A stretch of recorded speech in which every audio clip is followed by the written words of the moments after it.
日嘅天氣異常地好，咁係咪都會有一個好嘅結果呢？隨住球場越嚟越近，周圍紅色分子就越嚟越多。啟德主場館以東方之珠為設計主題，背靠獅子山，而眼前嘅呢個頂棚係可以開合嘅，所以我哋係吹住冷氣睇呢一場波嘅，成個體驗非常舒適。咁你係咪好奇我係點知呢啲嘢嘅呢？其實我會推薦你提早2個鐘頭過嚟，除咗影相打卡買下紀念品，仲可以先到展館睇下場館嘅前世今生，佢甚至可以細緻到草地嘅 detail 都可以話晒俾你知。咁順便仲可以揾間自己中意嘅餐廳食飽再入場。今日呢場波係港隊第一場新主場嘅比賽，非常有紀念意義，而且5萬個座位全部售罄，都算係港隊創下最高嘅入場紀錄。本地球市真係好癲啊！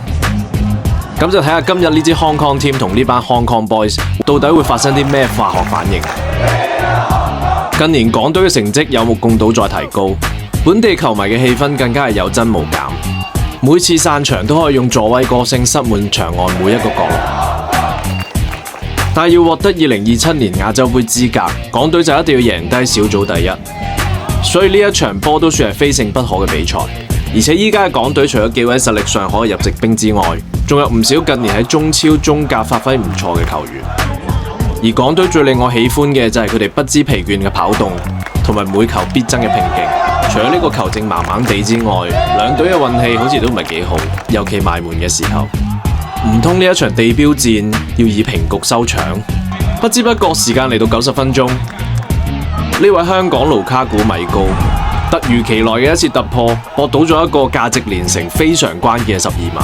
此時此刻，全場嘅腎上腺素都已經達到咗一個高峰。眼前嘅肥棒居然用咗一個嚇死觀眾嘅角度，射入咗一個撞內柱嘅12碼。呢一刻嘅啟德就好似地震一樣，好難形容呢一場比賽呢個結果對於現場觀眾係有幾咁難忘。而呢一場比賽場內場外場上場下都絕對會喺香港足球歷史上畫低濃墨重彩嘅一筆，而我都好慶幸可以成為呢個歷史嘅見證者之一。我諗呢一晚香港嘅球迷係全世界最幸福最開心嘅球迷。咁我就將舞台交翻俾你。